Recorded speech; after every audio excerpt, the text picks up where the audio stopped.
Alright, I am ready to be productive today.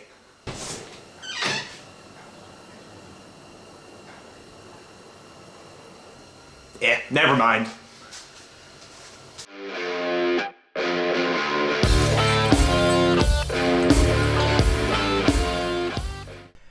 In today's episode, I will continue painting many parts of the Thunderbird, including the fender skirts, the trunk lid, and the hood.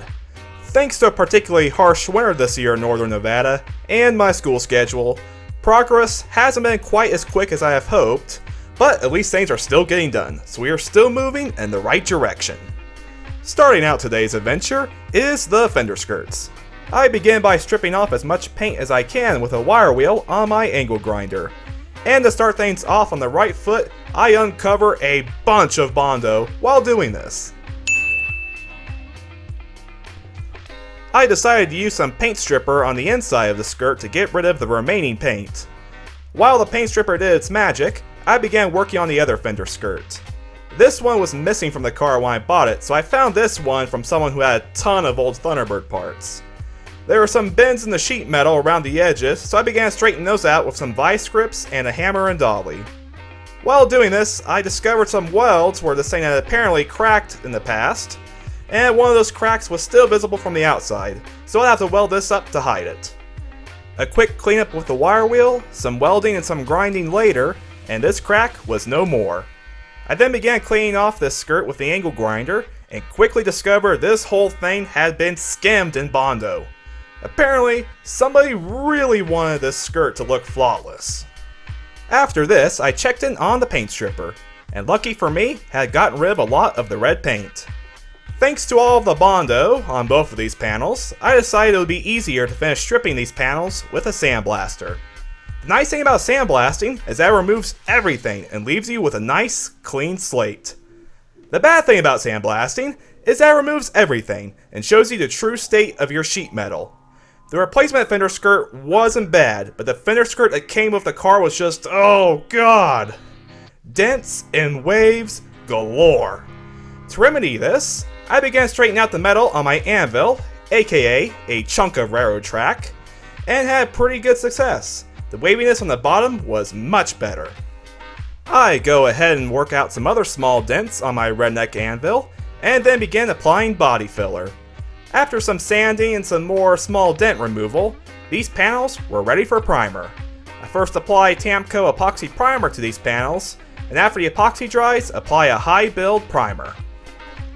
With the fender skirts almost ready for paint, I turn my sights to the trunk lid. I begin by removing the latch and the light system from the lid. Also, I just want to point out the amazing paint job on this lid. There's dark spots, there's light spots, there's runs. Not to mention, there is overspray on the latch.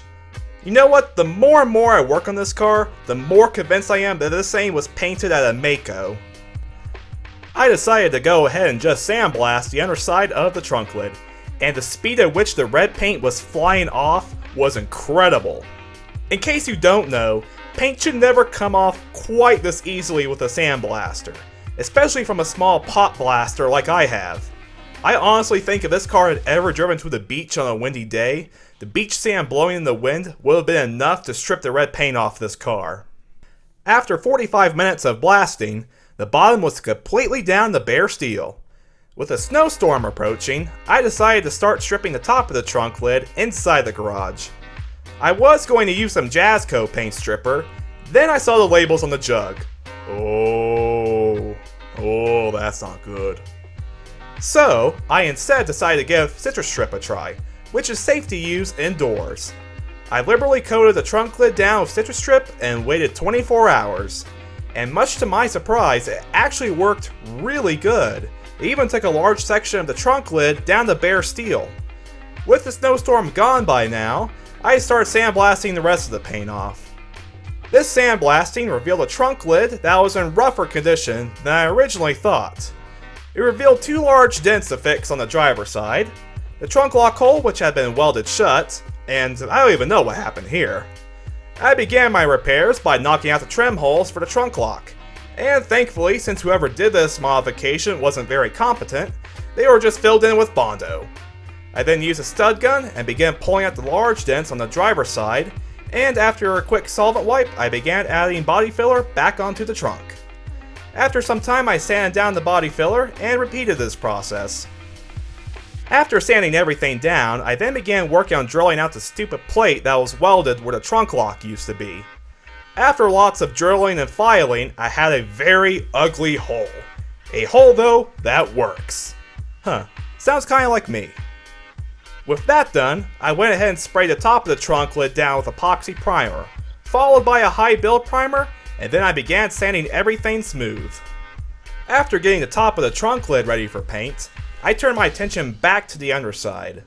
Following many hours spent cleaning all the blast media out of the frame, I began applying Eastwood's internal frame coating to the inside of the trunk lid. Using this product gives me peace of mind, knowing that the trunk lid won't rust from the inside out as time goes on. After a 24-hour cure, I then sprayed down the lid with a solvent cleaner and began applying epoxy primer.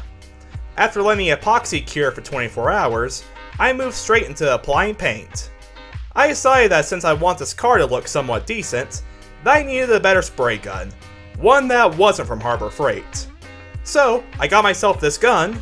Oh, wait a second. There we go. I got myself this gun from Tamco. It was on sale, and the price wasn't bad, so I figured, why not? And my god, does this thing lay down paint. This gun has a much wider fan pattern and better atomization than any of my previous paint guns. So to say the least, I like it. After laying down some coats of base and clear, I finally had the bottom of the trunk lid looking good. Before spraying the top of the trunk lid down, I go ahead and sand the fender skirts smooth and hang them up so I could go ahead and spray everything in one go. And with that, I could begin the painting process.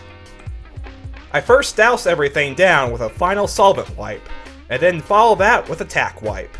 I went ahead and mixed up my paint and began laying down the base coat, and shortly thereafter, I began laying down the clear coat. The fender skirts came out quite nicely, and I thought the same about the trunk lid. Then I saw something. There were two shallow dents on top of the lid, and despite sanding them to what I thought was totally smooth, I could still make out the outline of where the body filler was. Not to mention that this defect was highlighted by a ring where the base coat was absorbed by the body filler, leaving a light spot. Since this defect was in the base coat, this could only mean one thing: totally repainting the trunk lid again. Yay!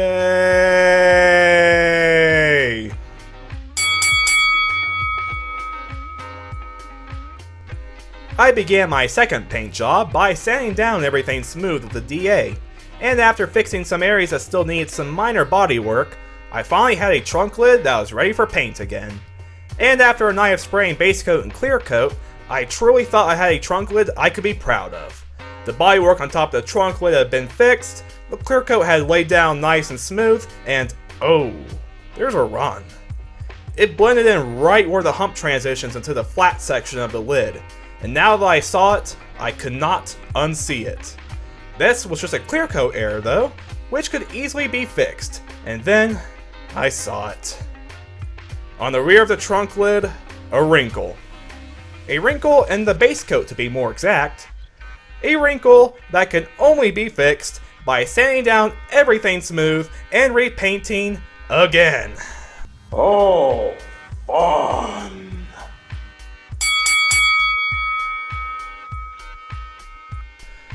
Attempt number 3 began with the soul-crushing experience of sanding down a paint job that I had poured hours of my time into making, and despite the wrinkle in the run, had come out really nicely. After suffering a small mental breakdown, I finally had a trunk lid that was ready for paint again. This time though, I wised up and did something I should have done the first time, and that was to apply a sealer coat first. The sealer acts like a barrier between your bodywork and your paint, and had I used it before, probably would have avoided the base coat from absorbing into the body filler, and probably even have stopped the wrinkle from occurring. After cleaning and wiping down the surface, I was able to apply my sealer coat. It came out quite nicely, so I quickly moved into spraying the base coat and clear coat once again. Thankfully, the sealer coat seemed to do the trick because I finally had an acceptable paint job on the trunk lid. No severe bodywork issues, no wrinkles, no runs, and an acceptable amount of orange peel. I was happy. And because I had such a hard time getting this thing painted, I was looking forward to a quick and straightforward job installing the trunk lock.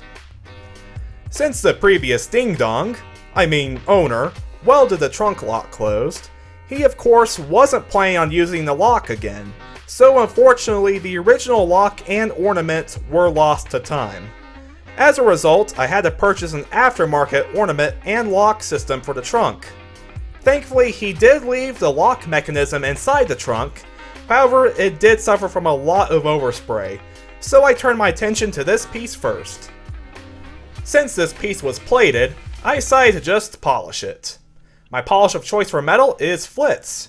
This stuff leaves an incredible shine on metal and in most cases makes it look brand new again. And after just a few seconds with the Flitz and the Dremel, I already had some really nice results. A few more minutes of polishing later and I had the whole trunk lock mechanism looking great. The next job up was to adhere the blue wing ornament to the lock cover. For this, I decided to use some structural adhesive I had on hand to glue it on, which would pretty much guarantee that this thing wouldn't be coming off easily. The last job before installing the lock cylinder was to quickly paint the trunk lock extension. This is also an aftermarket piece, and unfortunately came as just bare steel, so a quick coat of paint was necessary to keep this thing from rusting itself out of existence in the near future. It was finally time to install the trunk lock extension and the lock cylinder into the lock cover. This task should have been relatively easy. Keyword, should have. This lock cylinder was not wanting to seat down all the way into the housing. So, being a man, I resorted back to my primal instincts and used violence. Which eventually worked in seating the lock cylinder, and it worked in busting the medallion I had just glued on back off. Then I had a new problem. I couldn't turn the key out. It was so tough I had to resort to putting an adjustable wrench on the key to twist it out. I then found the problem. Either the lock cylinder was too short or the housing was too deep because the key created a gouge on the lock cover upon removal. I actually double checked the manual to make sure I didn't miss anything because I couldn't believe that this piece had been manufactured this bad, but nope, I had assembled it correctly. This piece had just been made that bad. I figured the easiest way to remedy this would be to grind a notch into the key so the key would clear the housing. So after a quick trip to the bench grinder, the key was finally able to fit into the trunk lock and turn properly. And despite putting an 1/8 inch notch into the key, it was still really close to touching the trunk lock cover. Unbelievable. With that disaster finally put to rest, it was finally time to install the lock system onto the trunk. I first installed the lock mechanism and then applied some RTV around the lock hole. The manual showed a gasket going here, a gasket which I did not have, so while messy, RTV would certainly get the job done. I then installed the trunk lock assembly and tightened it down. After wiping all the excess RTV away with some Q-tips, I finally completed the trunk restoration. What was supposed to be a 2-week project turned into a month-long nightmare. But in the end, it turned out good, and that's all that matters, right? With the trunk restoration finally complete, I decided to begin work on the hood. My first task was to remove all the trim and other hardware from the hood.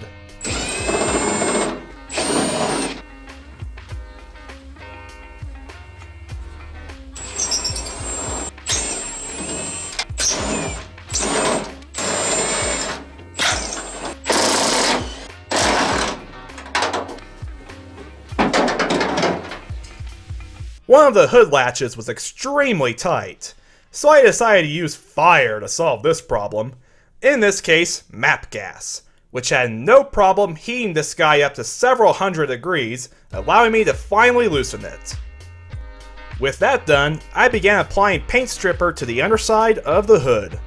I decided to go with Jazzco paint and epoxy remover for this side. I go ahead and throw the jazz coat on all willy-nilly, and then brush the rest of it around. I let it set for 24 hours, and then pressure washed it off. The jazz coat did a pretty good job removing the red paint, however it did struggle removing the original turquoise paint, leaving most of it completely intact. Also, it was quite cold when I was doing the pressure washing. So cold in fact, that in the 5 minutes it took me to move the hood into the garage after pressure washing, all of the water on the hood froze. Before moving on with the paint stripping, I decided to go ahead and tackle the bright work on the hood. The chrome and stainless steel was actually in really good condition, with the exception of some light scratching on the stainless steel and some rusty brackets inside the trim. Unfortunately, the rusty brackets cannot be removed without bending the trim, which was something I did not want to do, so I went with the next best thing. I decided to coat these brackets in some Rust Bullet. For those who aren't familiar with this product, Rust Bullet is basically like Pour 15. It's an extremely tough coating you can apply directly over rust and, hopefully, stop rust in its tracks. This stuff went on really easy and it looked pretty dang good once I was finished.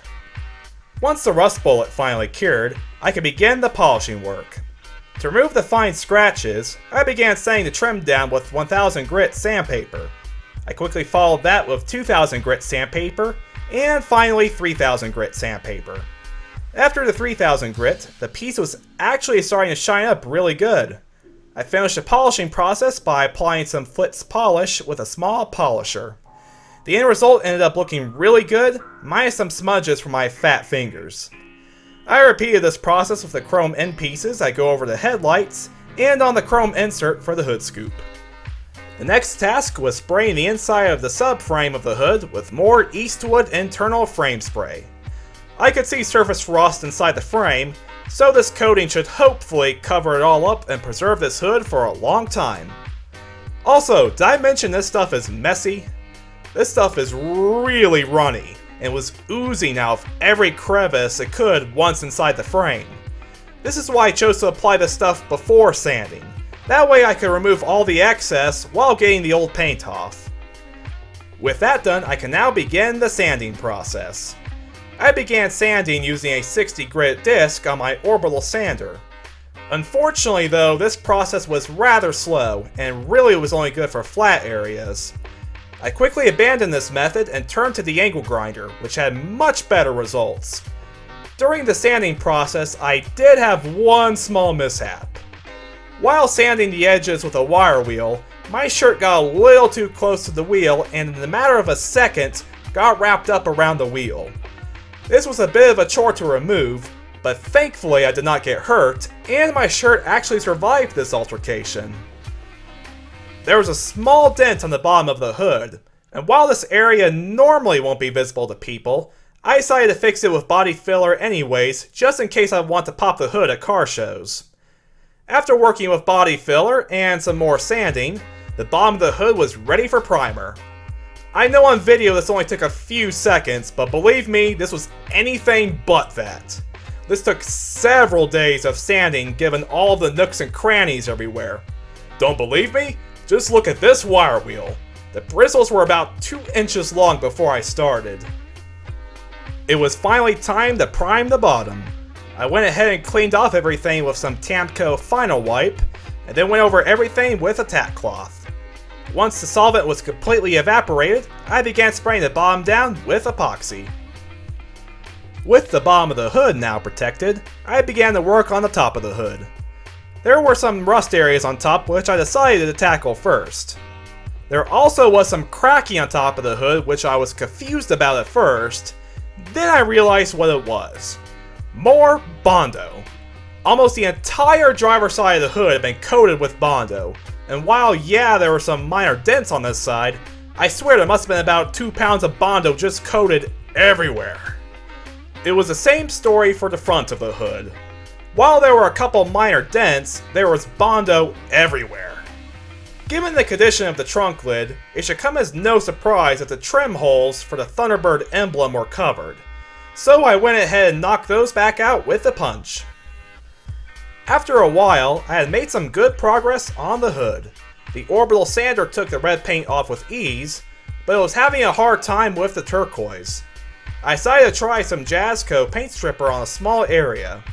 This stuff claims to work in about 30 minutes, but after an hour it hadn't even touched the turquoise. If I had left it on longer it might have worked, but I decided just to wipe it off and go with some more citrus strip. I applied the citrus strip liberally and then covered it with some plastic sheeting. The plastic would help block the moisture in and keep the stripper working longer. Citrus strip claims to work in 24 hours, however I let it set 48 hours just to see what it would do. And much to my surprise, it worked extremely well. It took just about the entire hood down to bare steel. After some final sanding, I finally had the top of the hood down to bare steel. There were some small dents, so before priming anything, I needed to get rid of these dents as best as I could. I first used a stud welder and stud puller to pull out some of the deeper dents. The end of the hood on the driver's side was bent up slightly. After some quick work with a hammer and dolly, I was able to straighten it back out. With all the dent pulling done, it was finally time to apply body filler. After sanding the filler down on the hood, it was ready for primer. Before I could prime though, I needed to prep the hood scoop. The blast cabinet made quick work of cleaning up this piece, and with that done, I could finally prime. I sprayed the top down with epoxy primer, and then a high build primer. With the top end primer, I could finally lay the base and clear down on the bottom. I scuffed up the epoxy and wiped everything down. A few hours later, I had a beautiful paint job on the bottom of the hood. With the bottom now completely finished, I flipped the hood back over and began the finishing work on top. I first blocked the high build primer down, went over everything with the DA, and did some glazing filler around some areas. After all of that, I could finally lay some paint down on the hood.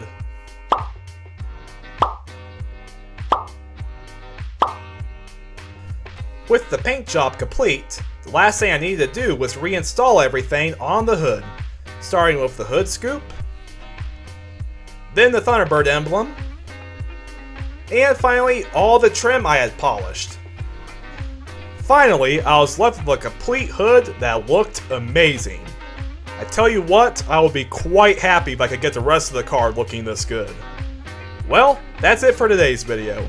I've still got plenty of parts to paint, including the fenders and doors, and I also just got a rebuild kit for the Cruise-O-Matic transmission, so y'all can look forward to those videos coming out soon. Thank you all so much for watching, and I'll see y'all next time.